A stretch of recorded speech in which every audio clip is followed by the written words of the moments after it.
8வது வசனம். அசைவில்லாத ராஜ்யத்தை பெறுகிறவர்களாகிய நாம் பயத்தோடும் பக்தியோடும் தேவனுக்கு பிரியமாய் ஆராதனை செய்யும்படி கிருபையை பற்றிக் கொள்ள கடவோம். ஆதலால் அசைவில்லாத ராஜ்யத்தை பெறுகிறவர்களாகிய நாம் பயத்தோடும் பக்தியோடும் தேவனுக்கு பிரியமாய் ஆராதனை செய்யும்படிக்கு கிருபையை பற்றிக் கொள்ள கடவோம். கிருபையை பற்றிக் கொள்ள கடவோம். கர்த்தர் பட்சிக்கிற அக்கினியாய் இருக்கிறாரே. எல்லா கண்களையும் அணைப்போமா? ஆண்டுடைய சமூகத்தில் இந்த வார்த்தைகள் மூலமாய் கர்த்தர் நம்மோடு பேசும்படியாக கர்த்தருடைய இரக்கத்தின் கரங்களை நோக்கி பார்த்து, கர்த்தாவே இந்த வார்த்தையின் அடிப்படையில் எங்களோடு பேசும்படியான வார்த்தைகளை எங்களுக்கு நீ தருவீராக. அவன் தடைபடுத்துகிற எல்லா சூழல்களையும் ஆண்டவர் எங்களை விட்டு விலக்கி தேவ சமாதானத்தை அவன் அன்பினால் நிறைந்த கர்த்தருடைய வார்த்தைகளை எங்களுக்கு நீ போதிக்கும்படியாக நாங்கள் ஜெபிக்கிறோம். உடைய கரத்தின் கிரியைகளை எங்களுக்குள்ளே நிகழ விடாமல் கர்த்தர் நிலைநிறுத்தும்படியான கரத்தின் வல்லமையுள்ள கரத்திலே நாங்கள் எங்களை ஒப்புக் கொடுக்கிறோம் தகப்பனே. அல்லேலூயா. உலகம் முழுவதும் எதையோ நம்பிக்கொண்டிருக்கும் பொழுது நாங்கள் உண்மை மாத்திரம் நம்பிக்கொண்டிருக்கிறோம். கர்த்தாவே உயிர்ப்பிக்க மாட்டீரோ என்று பக்தன் சொல்கிறதை போல எங்களை உயிர்ப்பிக்கும்படியாக நாங்கள் ஜெபிக்கிறோம். எங்களை தாழ்த்துகிறோம். வார்த்தையுடைய கரத்திலே தருகிறேன். ஜெபத்தை கேட்டபடியாக நன்றி. இயேசு கிறிஸ்துவின் நாமத்தில் கேட்கிறோம் எங்கள் ஜீவனுள்ள நல்ல தகப்பனே. ஆமென், ஆமென். அல்லேலூயா. அல்லேலூயா சொல்லாமா? 28வது வசனத்தை ஒரு முறை கூட வாசித்து கேட்போம். ஆதலால் அசைவில்லாத ராஜ்யத்தை பெறுகிறவர்களாகிய நாம் பயத்தோடும் பக்தியோடும் தேவனுக்கு பிரியமாய் ஆராதனை செய்யும்படி கிருபையை பற்றிக் கொள்ள கடவோம். அல்லேலூயா சொல்லாமா? அல்லேலூயா. அப்போஸ்தலனாகிய பவுல் எபேசியருக்கு நிருபம் எழுதும் பொழுது அந்த வசனத்தை இப்படியாக சொல்லுகிறார். நாம் அசைவில்லாத ராஜ்யத்தை பெறப்போகிறோம், பெற்றுக்கொள்ள போகிறோம். அல்லேலூயா. நம்முடைய நம்பிக்கை அசைவில்லாத அந்த ராஜ்யத்தை என்ன செய்ய வேண்டும்? பெற்றுக்கொள்ள வேண்டும். அல்லேலூயா. இருக்கிறீங்களா? அல்லேலூயா சொல்லாமே? அல்லேலூயா. போன வாரத்திலே நல்ல ஒரு வசனத்தை ஆண்டுடைய சமூகத்திலே கேட்டோம். நான் உன்னை ஆசீர்வதித்து உன்னை பெருகவே பெருக பண்ணவே. அல்லேலூயா. இந்த ஆசீர்வாதமான வார்த்தைகளை கேட்கும் போது நம்முடைய இருதயம் கொஞ்சம் என்ன செய்யும்? குளிர்விட தொடங்கும். அல்லேலூயா. காரணம் ஆசீர்வாதமா என்று சொல்லும் பொழுது இந்த ஆசீர்வாதத்தின் வார்த்தைகளை கேட்கும் போதே நமக்கு ஒரு பரவசம் உண்டாகும். இன்னைக்கு தேவன் என்னை ஆசீர்வதிக்க போகிறார். அல்லேலூயா. கர்த்தர் என்னை ஆசீர்வதிக்க போகிறார். கர்த்தர் என்னை வாழ வைக்க போகிறார். எனக்கு நன்மை உண்டாக செய்ய போகிறார் என்றெல்லாம் என்ன செய்ய போகிறோம்? சந்தோஷப்படுவோம். அல்லேலூயா சொல்லாமா? நான் சந்தோஷத்தோடு கூடிய கர்த்தருடைய ஆலோசனைகளை கேட்கும் போது அதன்படி நான் நடக்கிறேனா, நான் அதன்படி செய்கிறேனா, என்னுடைய வாழ்க்கையில் அந்த காரியம் அவை நடைமுறையில் இருக்கிறதா என்பதையும் அலசி பார்க்க வேண்டும். அல்லேலூயா. அப்போதான் கர்த்தர் ஆசீர்வாதத்துக்குரிய வழிமுறைகளை நமக்கு என்ன சொல்லுவார்? காண்பிப்பார். அல்லேலூயா. நீங்க அந்த சகோதரருக்கு சங்கீத ஆலோசனையை கொடுக்கக்கூடிய காரணம் என்ன தெரியுமா?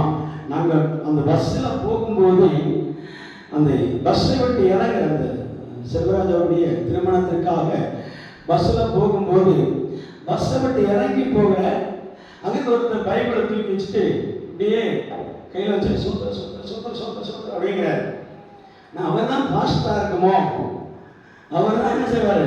ஊழியக்காரா இருப்பாரோ, வரவேற்கிறாங்க. பார்த்தா அவர் நம்ம மரியாவுடைய அண்ணன். சொல்லாமா? அந்த திருமணத்திற்காக ஒரு ஜெப தூபம் எழுப்ப வேண்டும் என்கிறது இருதய பாரம். அல்லேலூயா சொல்லாமா? அப்படியே நான் அப்படியே நினைச்சேன். உட்கார்ந்து இறங்கும் போதே நினைச்சிட்டே இருந்தேன், என்னடா வந்து ஜெபம் பண்ணிட்டே நம்ம அழைக்கிறாங்க வரவேற்கிறாங்களேன்னு பார்த்தா அந்த பாரம் இருக்கிறவர்களுக்கு தான் ஜெப சிந்தனை உண்டாகும். அப்பதான் நினைக்கிறேன், இன்னைக்கு அவங்க இங்க வர்றாங்கன்னு தெரிஞ்ச உடனே ஏதோ ஒரு பகுதி அவருக்கு என்ன செய்யலாம், கொடுக்கலாம்னு சொல்லி சங்கீத பாட்டை என்ன செய்வேன், கொடுத்துட்டேன். சந்தோஷமா இருக்கிறீங்களா? அல்லேலூயா, அல்லேலூயா சொல்லாமா?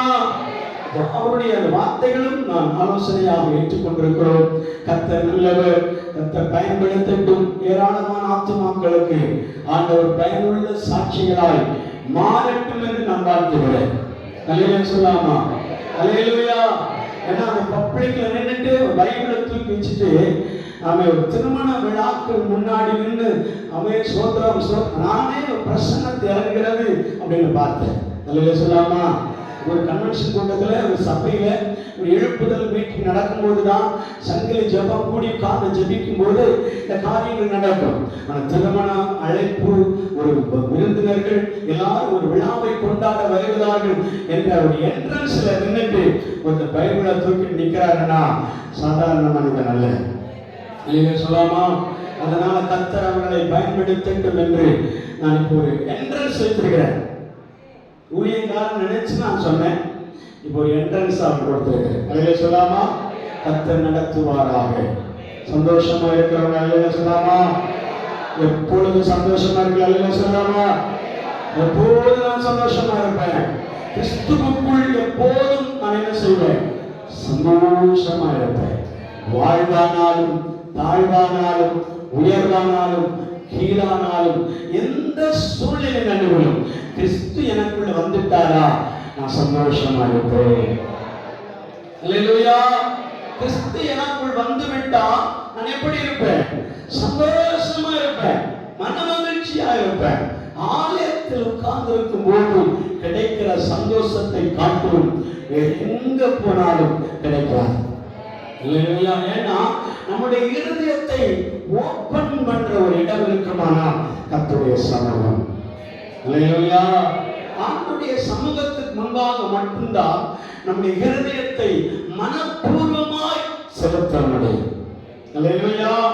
இருதயத்தோடு ஆண்டவருடைய சமூகத்திலே காத்திருப்போம். இன்றும் நமக்கு வேண்டிய வார்த்தைகளை ஆண்டவர் தன்னோடத்திலிருந்து நமக்கு தருவார். அல்லேலூயா. எழுதப்பட்டிருக்கிற வார்த்தை, ஆதலால் அசைவில்லாத ராஜ்யத்தை பெறுகிறவர்களாகிய நாம் பயத்தோடும் பக்தியோடும் தேவனுக்கு பிரியமாய் ஆராதனை செய்யும்படி கிருபையை பற்றி கொண்டிருக்க கடவுள். நமக்கு ஒரு எதிர்பார்ப்பு என்னன்னா, அசைவில்லாத ராஜ்யத்தை பெறப் போகிறோம். அந்த ஒரு நம்பிக்கை நமக்குள்ளே வர வேண்டும். முதலாவது நாம் அசைவில்லாத ராஜ்யத்தை பெறப்போகிறவர்கள், பெற்றுக்கொள்ள போகிறோம். அப்படின்னா அசையக்கூடிய ராஜ்யமும் இருக்கிறது. அல்லேலூயா.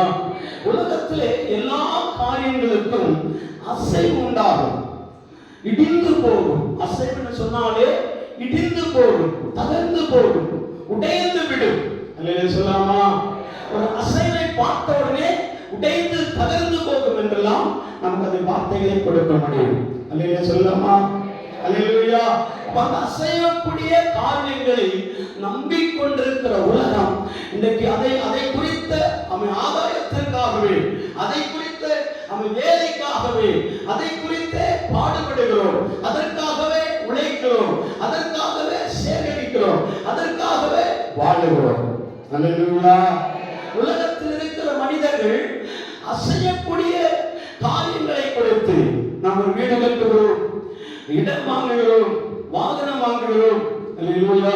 என்னென்ன சௌகரியங்கள் இருக்கிறதோ அந்த காரியங்களுக்கெல்லாம் என்ன செய்கிறோம், முதல் அஸ்திபாரம் உழைப்பு. அல்லேலூயா சொல்லாமா?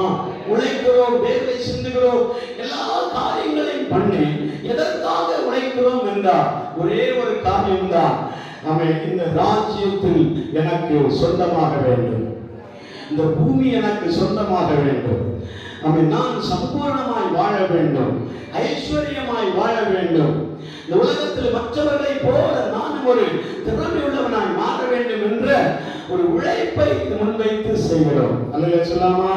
ஆனால் வேதம் நமக்கு சொல்கிறது, இந்த உலகத்தில் இருக்கிற சகல காரியங்களும் அசைவு உண்டாகும். அல்லேலூயா. பூமியே யாராலும் அழிக்க முடியாது, தகர்க்க முடியாது, உடைக்க முடியாது என்று சொல்லி பூமியை குறித்து பல ஆண்டுகளுக்கு முன்பாக அவன் என்ன செய்தார்கள்? ரிசல்ட் கொடுத்தார்கள். ஆனால் இப்போது இருக்கிற சூழ்நிலையின்படி பூமிக்கே கேரண்டி இல்லை. சொல்லலாமா?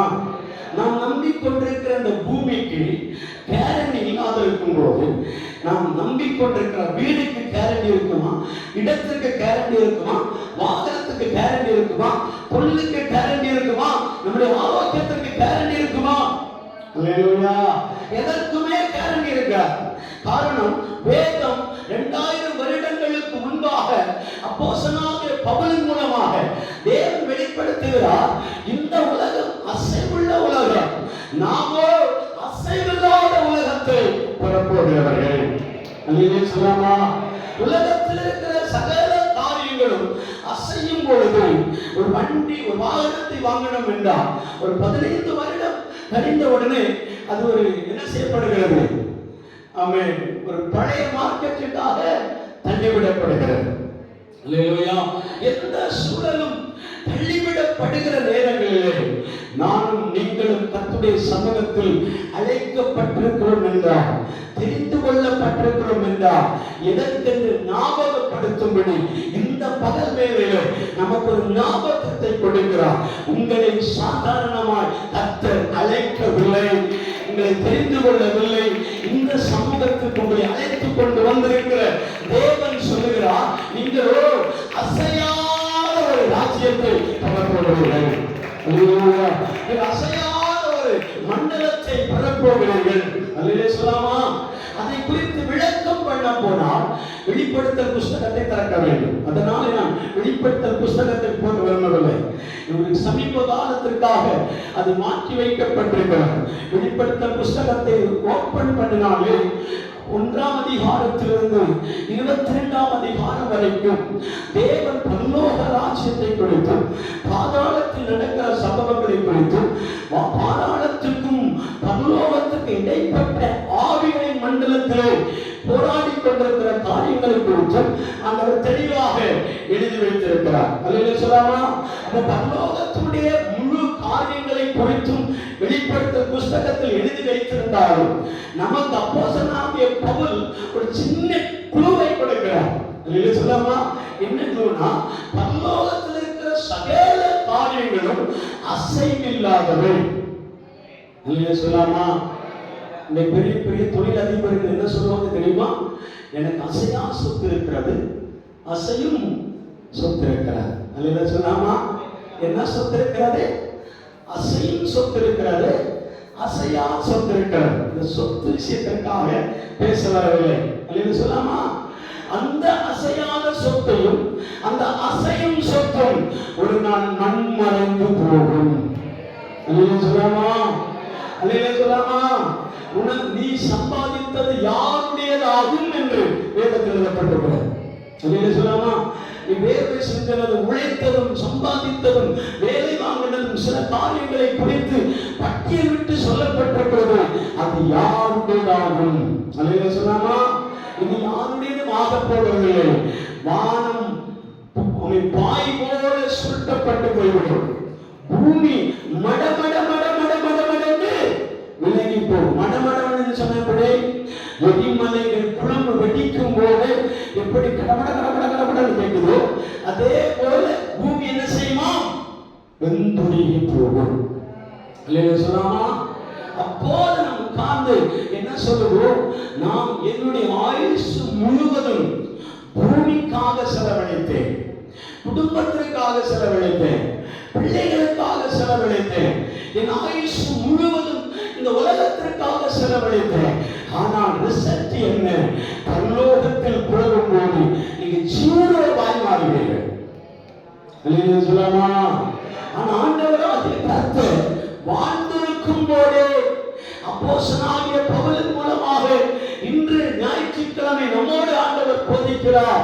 நீங்கள் இதுவரைக்கும் அழியக்கூடியவைகளை, அழிவுக்குரிய காரியங்களை தொடர்ந்து கொண்டே இருந்தீர்கள், பின்பற்றிக் கொண்டே இருந்தீர்கள், அவன் சேகரித்துக் கொண்டே இருந்தீர்கள், அழியக்கூடிய காரியங்களை ஃபாலோ பண்ணிட்டே இருந்தீர்கள். லிசன் மீ, இன்றைக்கு கர்த்தர் உங்களுக்கு அசையாத ராஜ்யத்தை தேவன் பரலோகத்தில் பணிந்து கொண்டிருக்கிறார், கட்டிக் கொண்டிருக்கிறார்.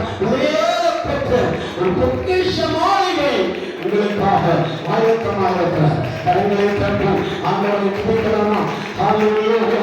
பரலோக ராஜ்யத்தில் எனக்கான ஒரு நிலையான கூடாரம் எனக்கு உண்டோ என்று நம்பிக்கை உடையவர்கள், நிலையானவர் கூடாரம், அழிவில்லாதவர் கூடாரம், அழிவில்லாதவர் முடிவு எனக்காக பரலோகத்தில் தேவன் எனக்காக நியமித்து வைத்திருக்கிறார் என்று சொல்கிறவர்கள் மட்டும் கரங்களை தட்டி நாமத்தில் அதை நீங்கள் பெற்றுக் கொள்ள வேண்டும். அந்த நம்பிக்கை உங்களுக்குள்ளே உருவாக வேண்டும்.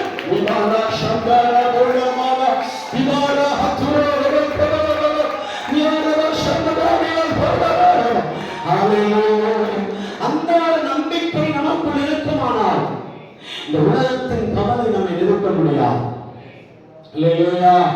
அப்படிப்பட்ட ஒரு நம்பிக்கை நமக்குள்ளே தோன்றுமானால் இந்த உலகத்தின் கவலை நம்மை நிறுத்த முடியாது, துக்கம் நம்மை நிறுத்த முடியாது, பாடுகள் நம்மை நிறுத்த முடியாது, உபத்திரவங்கள் நம்மை நிறுத்த முடியாது. அல்லேலூயா சொல்லாமா? அல்லேலூயா சொல்லாமா? உலக பாடுகள் வரப்போகிற அசைவில்லாத ராஜ்யத்திற்கு ஒப்பிடத்தக்கவை அல்ல. அதே அப்போஸ்தலனாகிய பவுல் சொல்கிறார், இந்த உலகத்தின் பாடுகளை நினைக்கும் போது, இந்த உலகத்தின் கஷ்டங்களை நினைக்கும் போது, இந்த உலகத்தின் உபத்திரவங்களை நினைக்கும் போது எனக்கு வரப்போகிற மகிமை, வரப்போகிற ராஜ்யம், வரப்போகிற பரலோகம், அல்லேலூயா சொல்லாமா? அதை நினைக்கும் போது இந்த உலகத்தில் படுகிற கஷ்டம் எனக்கு ஒரு பொருட்டல்ல. அல்லேலூயா. அப்படி நாம் நினைக்க வேண்டும். நீங்கள் நினைத்திருக்கிறதை போல நான் இயேசு ஏற்றுக்கொண்டு விட்டேன், ரட்சிக்கப்பட்டு விட்டேன், கிறிஸ்தவன் ஆகிவிட்டேன் அப்படின்ற நம்பிக்கை இருக்கக்கூடாது. அல்லேலூயா. கிறிஸ்தவன் என்ற வார்த்தையோடு நாம் முடித்து விடக்கூடாது. கிறிஸ்தவன் என்ன செய்வார்? இந்த ராஜ்யத்தை மேற்கொண்டு பரலோகத்தை சுதந்தரிப்பார். அல்லேலூயா.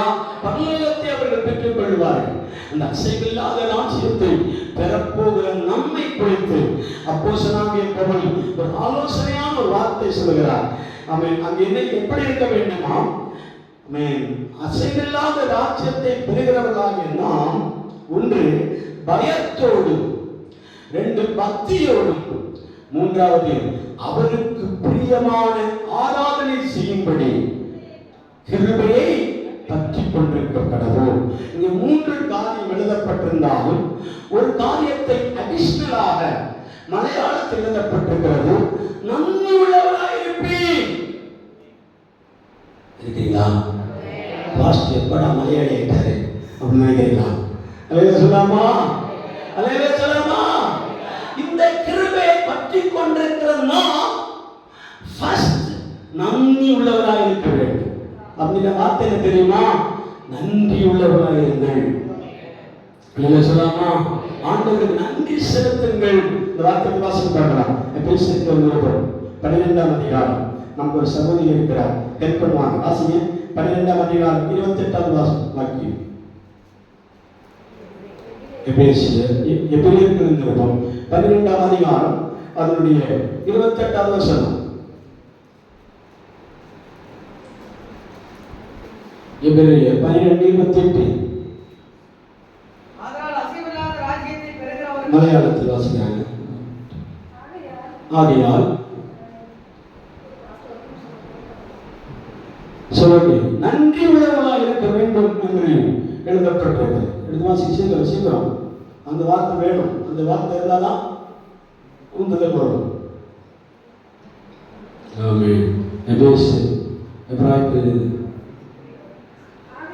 ஆகையால்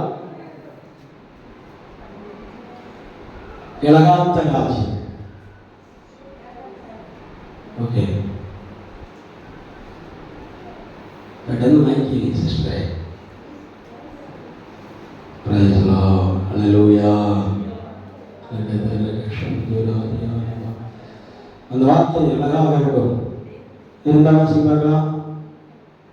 அந்த வார்த்தை மட்டும் வாசிச்ச போது ஆகையால் இலகாந்த ராஜ்யம் பிராபிக்கிறது கொண்டு நாம் நன்றி உள்ளவராய் அல்லேலூயா சொல்லாமா?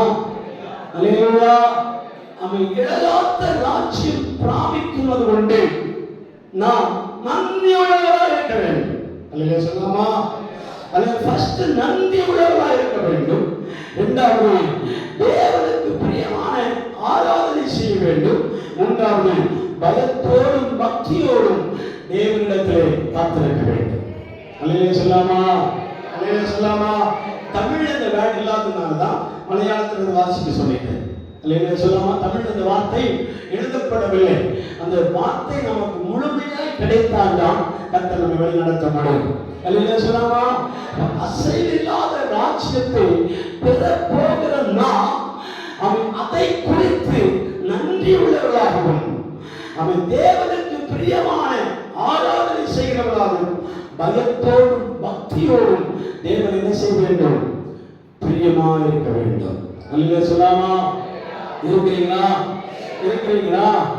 நமக்கு தேவன் ஆலயத்தில் வந்திருக்கிற அனைத்து தேவ பிள்ளைகளை பார்த்து ஆண்டவர் சொல்லுகிற காரியம், நீங்க எனக்கு என்ன கொடுத்தாலும் பரவாயில்லை, என்னிடத்தில் நன்றி உள்ளவர்களாக இருங்கள் என்று சொல்கிறார்.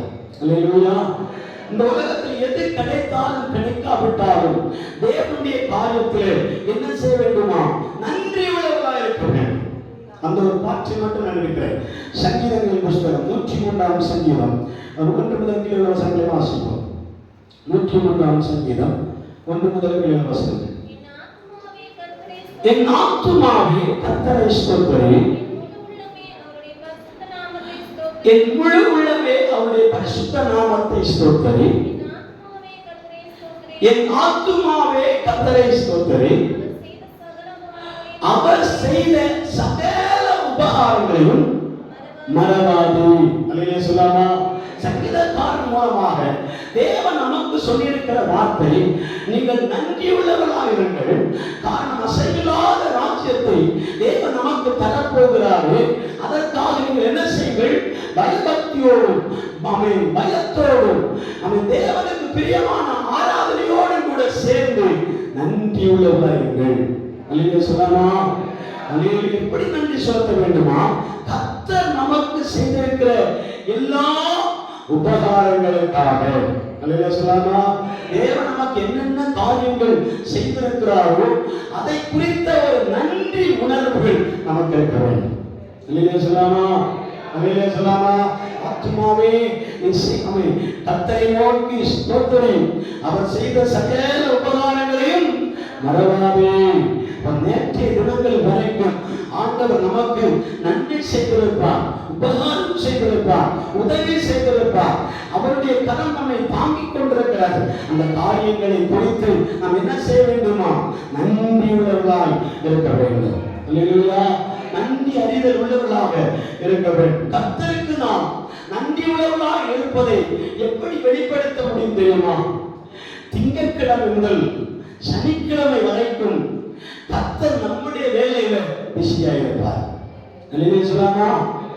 ஞாயிற்றுக்கிழமை காலை வேளையில கர்த்தர் நமக்காக காத்துக் கொண்டிருப்பார். அல்லேலூயா சொல்லாமா? அந்த இடத்துல ஓடோடி வந்து என்ன செய்ய வேண்டுமா? கர்த்தரை பிரியமாய் ஆராதிக்கும் போது, முழு பலத்தோடு ஆராதிக்கும் போது, முழு பக்தியோடு தேவனை துதிக்கும் போது, அந்த துதிகளை ஆண்டவர் அங்கீகரிக்கிறது காரணம் என்ன தெரியுமா?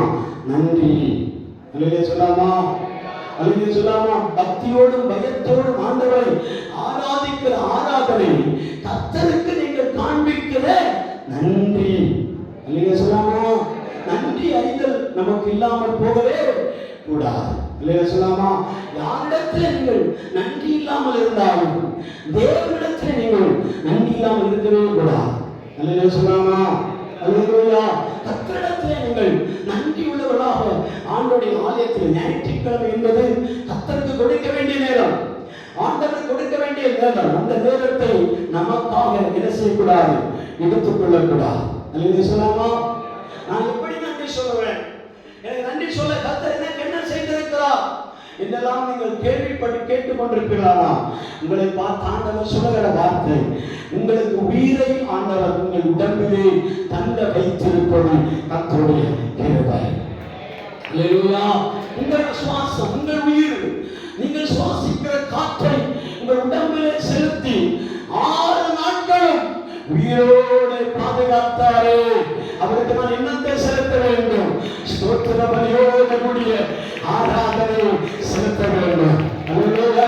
துதியோடு கூடிய, தேவ பக்தியோடு கூடிய, பயத்தோடு கூடிய ஆராதனை தேவனுக்காக செலுத்தும் போது நாம் அவருக்கு நன்றி கடன் பெற்றிருக்கிறோம். சொல்லலாமா? நன்றி செலுத்தி இருக்கிறோம். ஒருவர் நமக்கு உதவி செய்தால் எப்படியாவது ஒரு நாள் அவருக்கு நன்றி கடனை நாம் செலுத்துவோம். சொல்லலாமா?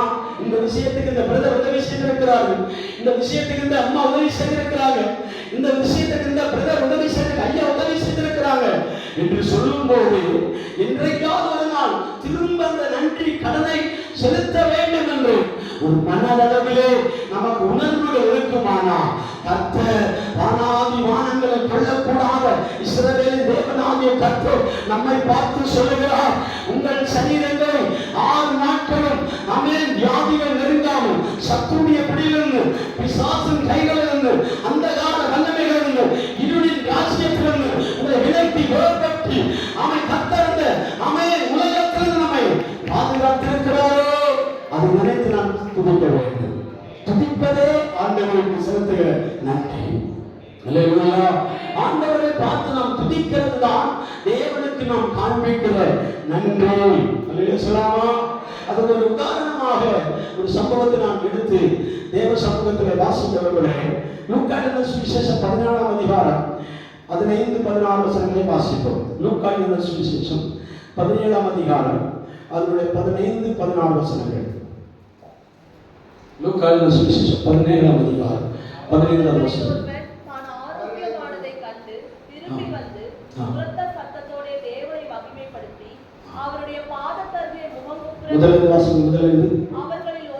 அவர்களில் ஒருவன் தான் ஆரோக்கியமானதைக் கண்டு திரும்பி வந்து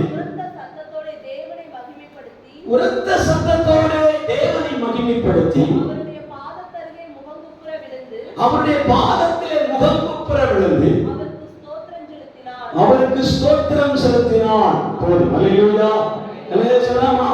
ஒருவன் மட்டும் ஓடி வந்து, ஆண்டவரே என் ஜீவனை காத்துக் கொண்டீரே என்று சொல்லி முகம் குப்புற விழுந்து ஆவியோடும் பயத்தோடும் பக்தியோடும் கூட ஆண்டவருக்கு நன்றி ஏற்படுத்தினான் எழுதப்பட்டிருக்கிறார். அல்லேலூயா சொல்லலாமா?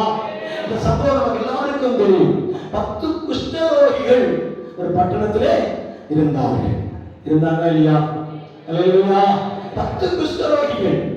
நம்ம குஷ்டரோகிகளை குறித்து வேதத்தில் வாசிக்கும் போது அவர்கள் தங்கள் ஒரு விசித்திரமான வஸ்திரத்தை தரித்துக் கொண்டு அவன் கையிலே மணிகளை வைத்துக் கொண்டு என்ன செய்ய வேண்டும்? அடித்துக் கொண்டே ரோட்டில் நடக்க வேண்டும். அல்லேலூயா. வீதிகளில் நடக்க வேண்டும். அவன் பட்டணத்தில் உலாவி வரும்போதெல்லாம் அவருடைய கரங்களிலே மணி ஓசை இருக்க வேண்டும். அல்லேலூயா சொல்லலாமா? இந்த மணி ஓசை நிமித்த சத்தத்தை கேட்கும் போது குஷ்டரோகி அல்லாதவர்கள் பட்டணத்தில் இருக்கும்போது அந்த குஷ்டரோகிகளை பார்த்து என்ன செய்வார்கள்? விலகி போவார்கள். அல்லேலூயா சொல்லலாமா? விலகி போவார்கள். நான் குஷ்டரோகியா இருக்கிறேன், இந்த பட்டணத்தை ஏற்றுக்கொள்ளவில்லை, மனிதர்களை ஏற்றுக்கொள்ளவில்லை, அவன் சமுதாயத்தை ஏற்றுக்கொள்ளவில்லை என்று சொல்லி அதை அடையாளப்படுத்தும்படியாக அவன் நெற்றிகளில் எழுதப்பட்டு வீதியிலே நடப்பார்கள். அல்லேலூயா சொல்லலாமா? இங்கே 10 குஷ்டரோகிகள் பட்டணத்தில் இருக்கிறார்கள். குஷ்டரோகிகள் அல்லாதவர்களை தீட்ட முடியாது, ஆனால் குஷ்டரோகிகள் ஒருமித்து இருக்கலாம். அல்லேலூயா சொல்லலாமா? குஷ்டரோகிகள் ஒருமித்து நடக்கலாம், குஷ்டரோகிகள் ஒருமித்து ஆகாரத்தை புசுக்கலாம், குஷ்டரோகிகள் ஒருமித்து என்ன செய்யலாம்? ஒரே இடத்தில் தங்கிக் கொள்ளலாம். ஆனால் இவர்கள் பட்டணத்தில் வரும்போது மனிதர்கள் அவர்களை தொடக்கூடாது. அல்லேலூயா சொல்லலாமா? இப்படி 10 குஷ்டரோகிகள் இயேசு நிற்கிற இடத்தை அவர்கள் நெருங்கினார்கள். நெருங்கும் போது அவருடைய கட்டுப்பாட்டை அவர்கள் உணர்ந்து அவருக்கு விலகி நின்று கொண்டு இயேசுவே என்று கூப்பிட்டார்கள். அல்லேலூயா சொல்லலாமா? அல்லேலூயா. ஆண்டவரே, எங்களை இந்த குஷ்டரோகத்தில் என்ன செய்ய வேண்டும்? விடுதலையாக்க வேண்டும். வாசிங்கள் 12ஆம் வசனம் முதல் வாசிங்கள். அவர் ஒரு கிராமத்தில் பிரவேசித்த போது குஷ்டரோகமுள்ள ஒரு மனுஷன் தூரத்தில் நின்று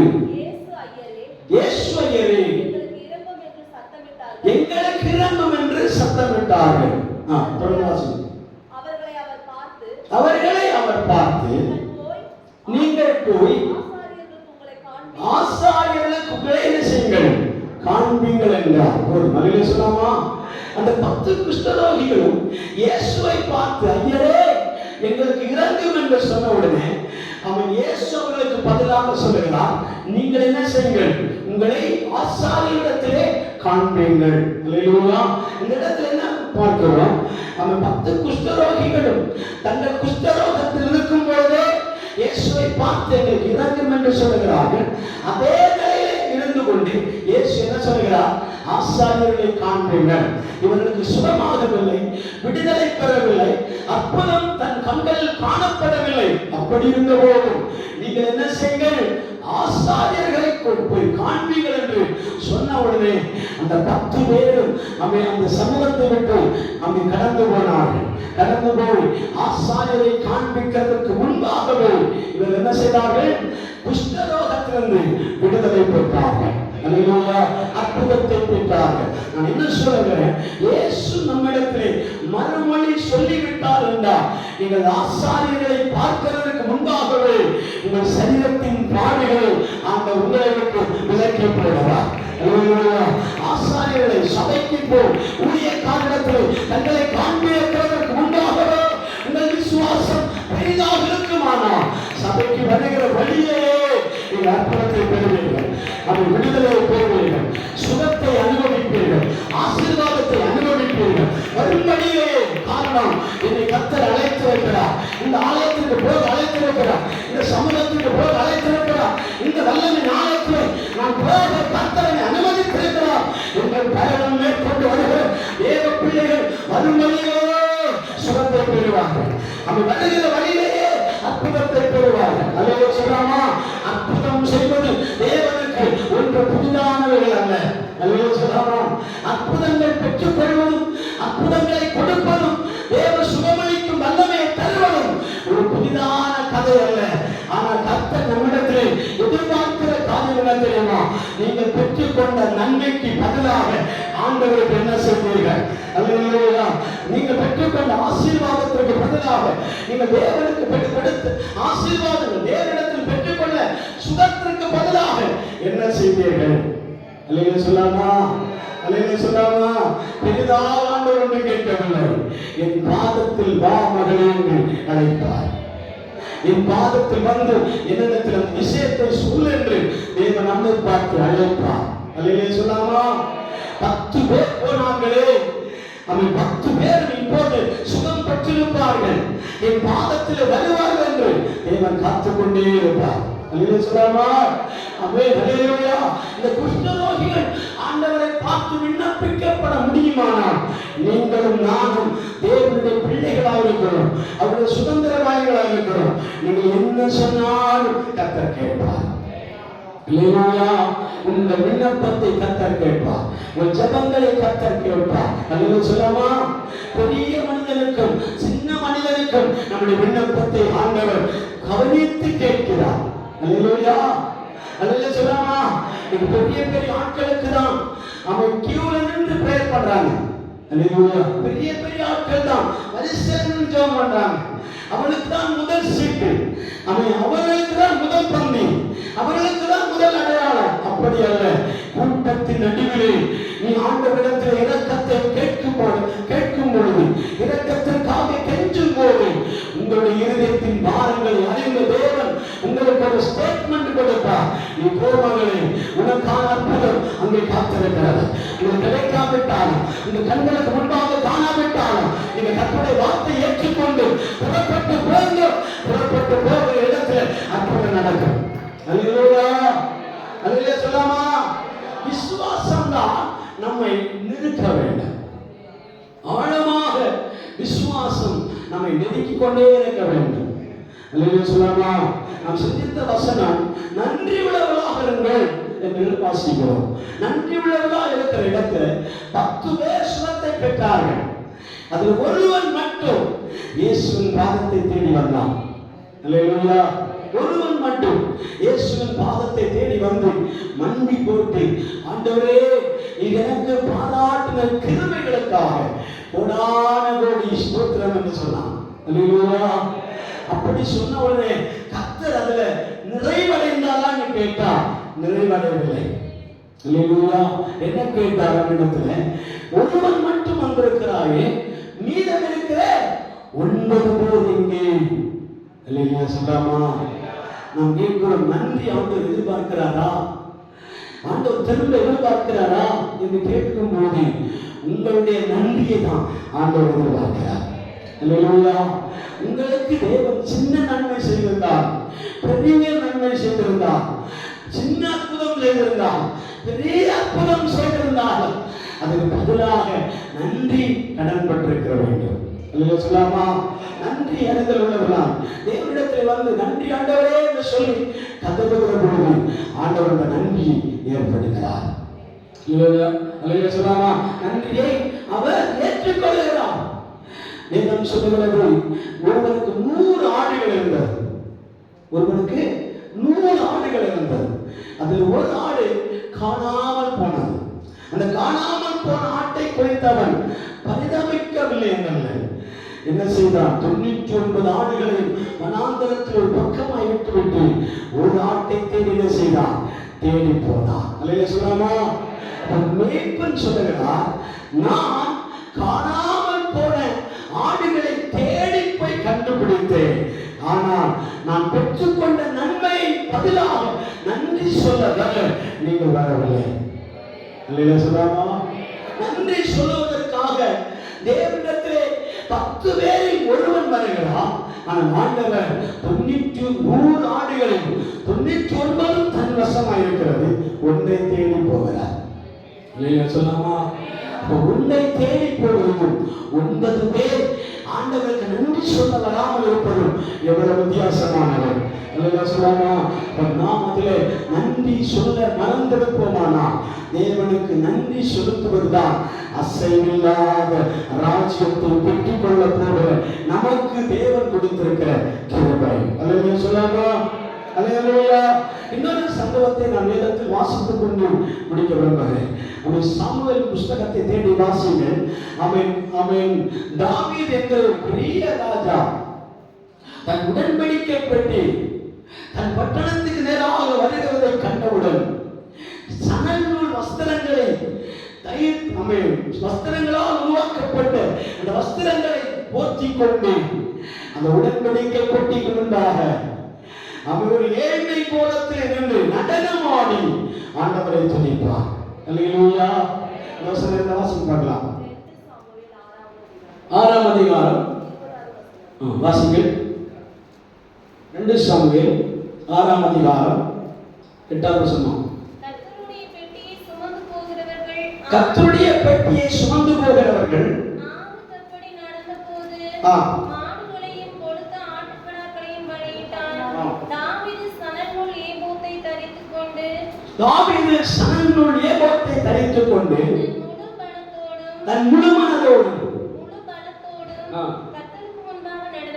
கர்த்தருக்கு முன்பாக நடனமாடினான். இல்லையா சொல்லாமா? தாவீது ஒரு பெரிய ராஜா. அவருடைய வஸ்திரம் ராஜ வஸ்திரமாக இருந்தது. கலர் கலரான பல வர்ண அங்கிகளை தரித்துக் கொண்ட ஒரு வஸ்திரம் தான் ராஜ வஸ்திரமாக காணப்படும். இந்த ராஜ வஸ்திரத்தை தரித்துக் கொண்டு சிங்காசனத்தின் மேல் உட்கார்ந்திருப்பது ஒரு தனி கலையாக இருக்கும். அல்லேலூயா. ஒரு தனி அழகாக இருக்கும். ராஜா என்றாலே பிரமிக்கத்தக்க ஒரு பார்வை. ராஜா என்றாலே அவன் ஒரு ராஜாவின் குணம் என்பது ராஜ பீடத்தில் இருக்கும்போது அவனுடைய அழகு தென்படும். அல்லேலூயா சொல்லாமா? அல்லேலூயா சொல்லாமா? அப்படி ஒரு உன்னத ஸ்தானத்தில் இருக்கிற ஒரு ராஜ பரம்பரையில் இருக்கிற ஒரு மனிதன் தான் இறங்கி வந்து அவன் சணல் நூல் வஸ்திரத்தை தரித்துக் கொண்டு உடன்படிக்கை பெட்டிக்கு முன்பாக என்ன செய்கிறார்? நடனமாடுகிறார். அல்லேலூயா சொல்லாமா? உடன்படிக்கை பெட்டி 2 விதத்திற்குரியது. ஒன்று, யார் அதை ஏற்றுக்கொள்கிறார்களோ அவர்களுக்கு ஆசீர்வாதமும், நிராகரிக்கிறவர்களுக்கு துக்கமாகவும் காணப்படும். இல்லையா சொல்லாமா? தாவீது அந்த உடன்படிக்கை பெட்டியை நிராகரித்ததுனால வீட்டில் அவன் சோகமாகவே இருந்தான், துக்கமாகவே இருந்தான். இல்லையா சொல்லாமா? அந்த உடன்படிக்கை பெட்டி ஓபேத்ஏதோமுடைய வீட்டில் இருந்தபோது அங்கே செழுமையை பார்க்கிறான். அல்லேலூயா சொல்லாமா? ஆசீர்வாதத்தை பார்க்கிறான், நன்மையை பார்க்கிறான், உயர்வை பார்க்கிறான், ஆசீர்வாதத்தின் செழிப்பை பார்க்கிறான். தேவப்பிள்ளையே, நீ ஏற்றுக்கொள்ளாமல் நிராகரித்த ஒரு உடன்படிக்கை பெட்டியை உன் பக்கத்தில் இருக்கிறவர் ஏற்றுக்கொள்ளும் போது உனக்கு வேதனையாக இருக்கும், கண்ணீராக இருக்கும். அல்லேலூயா சொல்லாமா? ஒருவேளை நீங்க ஏற்றுக்கொள்ள மாட்டீர்கள், உங்க பக்கத்தில் இருக்கிறவர்கள் ஏற்றுக்கொள்வார்கள். அல்லேலூயா சொல்லாமா? ஓபேதேதோம் சொல்லுகிறான், இந்த பெட்டி வேறு எங்கேயும் போகக்கூடாது, என் கூடாரத்துக்கு நான் எடுத்துக்கொண்டு போகிறேன். அல்லேலூயா சொல்லாமா? என் கூடாரத்துக்கு நான் எடுத்துக்கொண்டு போகிறேன். இயேசுவை உடன்படிக்கை பெட்டி அடையாளமாய் சொல்லப்பட்டிருக்கிறார். இயேசுவை சுமக்கிறவர்கள் ஆசீர்வதிக்கப்படுவார்கள். இயேசுவை சுமந்து கொண்டு வைக்கிற இடம் ஆசீர்வாதமாய் மாறும். அல்லேலூயா சொல்லாமா?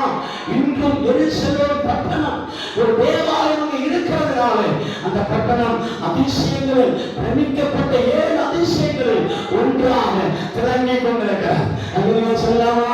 எருசலேம் தேவாலயத்தில் கர்த்தருடைய உடன்படிக்கை பெட்டி அங்கே வைக்கப்பட்டிருக்கிறபடினால உலகத்தில் 7 அதிசயங்கள் ஒன்றாக எருசலேம் பட்டணம் இருக்குமானால் இன்றைக்கு நீங்களும் நானும் ஓபேதேதோமை போல நிராகரிக்கப்பட்ட புஸ்தகத்தை, நிராகரிக்கப்பட்ட வேத புஸ்தகத்தை, நிராகரிக்கப்பட்ட இயேசுவை, நிராகரிக்கப்பட்டிருக்கிற யாருக்கு வேண்டாம் என்று ஒதுக்கப்பட்டிருக்கிற இயேசு இந்த என் வாழ்க்கையில வந்தா நாம் செழிக்கப்படுவோம். யார் நிராகரித்தார்களோ அவர்கள் வேதனைப்படுவார்கள், அவர்கள் துக்கப்படுவார்கள், அவர்கள் சங்கடப்படுவார்கள். அல்லேலூயா சொல்லலாமா? சங்கடப்படுவார்கள். அநேகரை நாம் பார்க்க முடியும், அநேகரை நாம் பார்க்க முடியும். என்ன பார்க்க முடியும்? இயேசு தங்கள் வாழ்க்கையில் இருக்கிறவர்கள் மகிழ்ச்சியாக இருக்கிறார்கள். அவர்கள் இருந்தும் அவரை நிராகரிக்கிறவர்கள் துக்கமுகத்தோடு இருக்கிறார்கள், துக்கத்தோடு சஞ்சரிக்கிறார்கள், துக்கத்தோடு வாழ்கிறார்கள், வேதனையோடு வாழ்கிறார்கள். அவன் தாவீது நிராகரித்ததனால தன் குடும்பத்திற்கு கலங்கம் உருவாகிட்டு, தன் குடும்பத்திற்கு வேதனை உருவாக தொடங்கினது. உடனே தாவீது சொல்லுகிறான், இது என்ன காரணம்? இது என்ன காரணம்? இந்த பட்டணத்துக்கு சோர்வு வர என்ன காரணம்? இந்த பட்டணத்துக்கு நெருக்கம் வர என்ன காரணம்? அல்லேலூயா. உடனே தான் தன் பேதையாட்களை பார்த்து சொல்லுகிறான், நாம் ஆயுதம் எடுக்க கூடாது, யுத்தத்திற்கு ஆயுதம் எடுக்க கூடாது, யுத்தத்திற்கு கோடாலி மீதுதான், யுத்தத்திற்கு ஆயுதம் மீதுதான். இவர்களை கொண்டு செய்யுங்க, ஏபோத்தை எடுத்துக்கொண்டு வாருங்க. ஏபோத்தை எடுத்துக்கொண்டு வாருங்க. நான் அந்த ஏபோத்தை தெரிந்து கொண்டு கர்த்தரிடத்தில் என்னை தாழ்த்தி ஒப்புக் கொடுக்க வேண்டும், என்னை தாழ்த்தி ஒப்புக் கொடுக்க வேண்டும். நான் சொல்ல வேண்டும், கர்த்தர் தான் பெரியவர், கர்த்தர் தான் பெரியவர். நான் சொல்ல வேண்டும், நான் போக வேண்டும். நாம் கர்த்தருடைய சமூகத்தில் பெருமை எடுக்கக்கூடாது, பெருமையாக இருக்கக்கூடாது, உயர்வாய் சிந்திக்கக்கூடாது, உயர்வாய் யோசிக்கக்கூடாது. கர்த்தரை காட்டிலும் சிந்தனை எனக்கு வேண்டாம், தேவனை காட்டிலும் சிந்தனை எனக்கு வேண்டாம், தேவனை அப்பாற்பட்ட யோசனை எனக்கு வேண்டாம். கர்த்தரே போதும். ரிபாலா சுந்தரவா ரிபாலா ஹத்தரா ரிபாலா ரிபாலா ஷபரவா ரிபாலா ஹத்தரா ரிபாலா ரிபாலா. ஹalleluya. கர்த்தரே போதும். என்று விசுவாசித்த மனிதன் ஏகத்தை கரிக்கொண்டான். அவன் கூட்ட நெரிசல் என்று பார்க்காமல், தன் சொந்த ஜனம் என்று பார்க்காமல், இஸ்ரவேல் ஜனம் ராஜ பரம்பரை இருக்கிறவர்கள் என்று பாராமல் நடனம் பண்ணினான். தேவனை ஆராதித்தான், தேவனை துதிக்க தொடங்கினான், தேவனை உயர்த்த தொடங்கினான், ஆண்டவரே என்று பரவ தொடங்கினான்.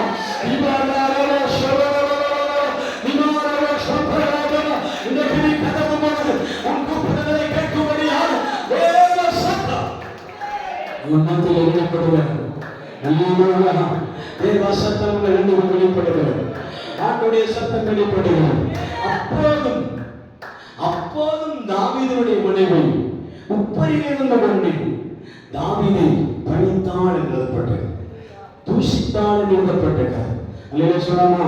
இறங்கி வந்து அந்த வசனத்தை அழகாய் வாசிக்கும் போது எழுதப்பட்டு மனைவி சொல்லுகிற வார்த்தை வாசித்து பார்க்கலாம். மனைவி தாவீதை பார்த்து சொல்லுகிறான், நீ அரண்மனையில் இருக்கிறவர்கள், கீழே இருக்கிறவர்கள் ஜனம், நம் அரண்மனையை சேவிக்கிறவர்கள். வாசிங்கள்.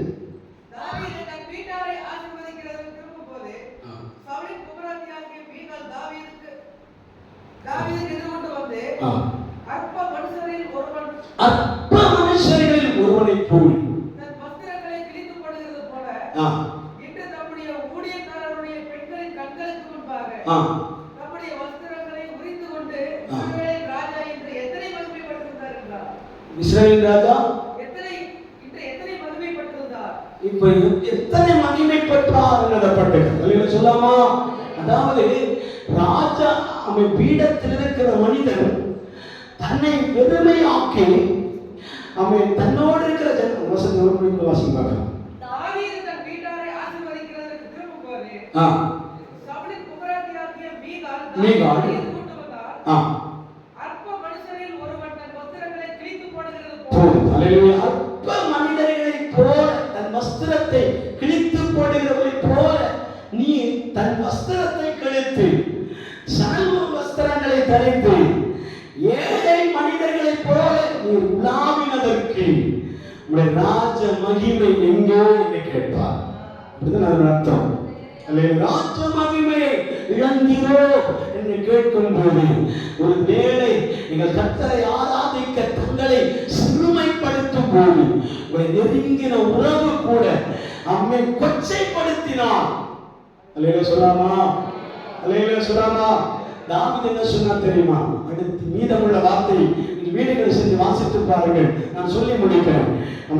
தாவீது சொல்லுகிறார், மீகாளை பார்த்து, நீ நான் ராஜாவாகவும் தன் கையில ராஜ கோலை, இந்த கோல் பேர்ந்தது செங்கோலை பிடித்துக் கொண்டிருக்கும் போது நீ நான் ராஜாவா இருந்ததை மட்டும் அறிந்து கொண்டு என்னை புகழுவதா சொல்லாமா.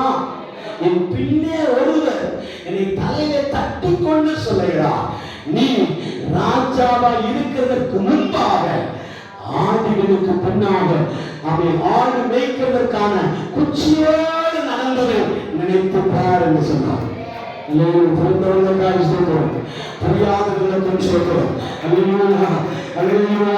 ஆடுகளுக்கு பின்னால் ஆடுகளை அவன் மேய்த்துக் கொண்டிருந்த குச்சியை பிடித்துக் கொண்டிருந்த கோலை பிடித்துக் கொண்டிருந்த அந்த மனிதனை ஆண்டவர் உயர்த்தி சிங்காசனத்தில் உட்கார வைத்து அழகு பார்த்திருக்கிற தேவன் இப்போது பட்டணத்தில் உலாவி வருகிறார். நான் அவரை பார்க்கும்போது மௌனமா இருக்கக்கூடாது, பேசாமல் இருக்கக்கூடாது, சும்மா இருக்கக்கூடாது. அவரை இன்னும் துணிப்பேன், இன்னும் ஆராதிப்பேன், இன்னும் மகிமைப்படுத்துவேன், இன்னும் இறங்கிப்போ ஆண்டவரை துணிப்போம். உள்ளே உதித்திருக்கிற வார்த்தை வேறு, உள்ளே படைந்திருக்கிற வார்த்தை வேறு. படைந்து கொண்டவர்கள் கத்தரை துணிப்பார்கள்.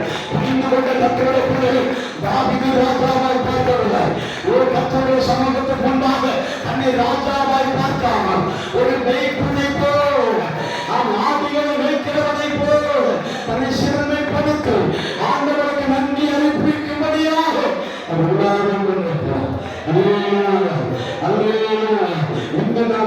ராஜாவா இருக்கலாம், இன்னொரு வேலை உன்னத இடத்தில் இருக்கலாம், இந்த வேலை உன்னத ஸ்தானத்தில் இருக்கலாம். ஆனால் இந்த இடத்துக்கு என்னை கொண்டு வந்தவோ உடன்படிக்கப்பட்டு இருக்கலாம், என்னை இந்த இடத்துல கொண்டு வந்தவோ உடன்படிக்கப்பட்டு இருக்கலாம். அவரோ மழையும் வெயிலும் காற்றிலும் அவர் நனைந்து கொண்டிருக்கிறார். அவருக்கு முன்பாக என் வஸ்திரம் ஏமாற்றலாம், அவருக்கு முன்பாக என் பதவியை மாற்றலாம், அவருக்கு முன்பாக என் ஸ்தானங்களை மாற்றலாம், அவருக்கு முன்பாக என் உயர்வை மாற்றலாம். கரங்களை தட்டி ஆராதிப்போம், கரங்களை தட்டி ஆராதிப்போம். அபிஷேகத்தில் இறங்கி ஆராதிப்போம், அக்கினியால் இறங்கி ஆராதிப்போம், அக்கினியால் இறங்கி ஆராதிப்போம். அதுபோல் தடையால் மாறக்கூடாது, அபிஷேக தடையால் மாறக்கூடாது, என் பொருளை தடையால் மாறக்கூடாது. அதோ கரங்களை தட்டி ஆராதிப்போம். அக்கினி இறங்கி வரட்டும், அக்கினி இறங்கி வரட்டும், தேவ பிரசன்னம் இறங்கி வரட்டும், தேவ மகிமை இறங்கி வரட்டும். ஆரோ ஹோயா, ஆரோ ஹோயா, ஆரோ ஹோயா, ஆரோ ஹோயா, ஆரோ ஹோயா. இவராவ ஷரரரரரர, இவரரரரர, சந்தரரரரர, இவரரரரர, ஷைரரரரர, உடரரரரர. கரங்களை தட்டி ஆராதிப்போம், கரங்களை தட்டி ஆராதிப்போம். கர்த்தருடைய சமூகத்தில் ஒரு பூவான எழுப்பப்படுது, அந்த தூசியை எழுப்பப்படுது, அப்ப தூசி தரப்படு, அப்ப குப்பையானவர் குப்பையிருந்தவங்க அதோ உயர்த்துகிறது. சிறியவனை பெரியவனும் எளியவனை குப்பையிருந்து ஆண்டவர் உயர்த்தி சிங்காசனத்தில் உட்கார வைத்தார்.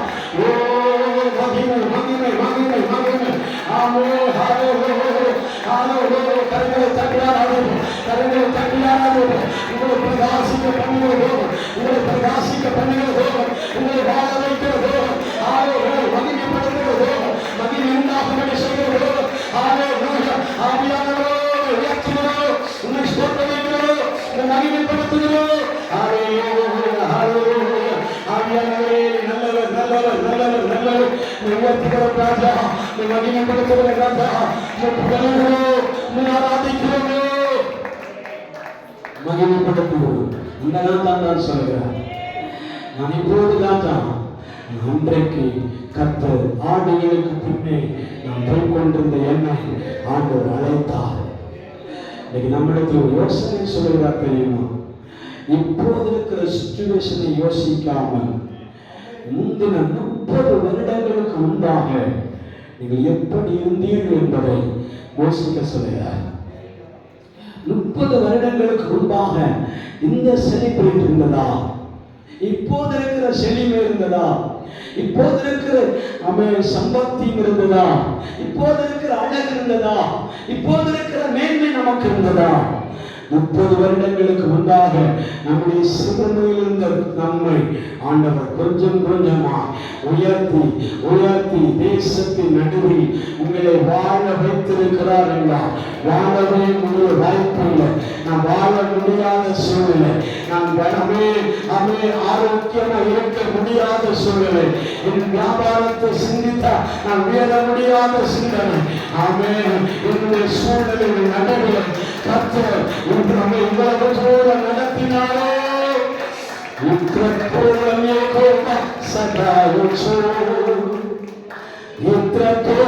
தெய்வம் என்று நடத்தி சகாயிச்சோ, தெய்வம் என்று நடத்தி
ഉത്തരവാദമുള്ള ദേവനായിരിക്കുക.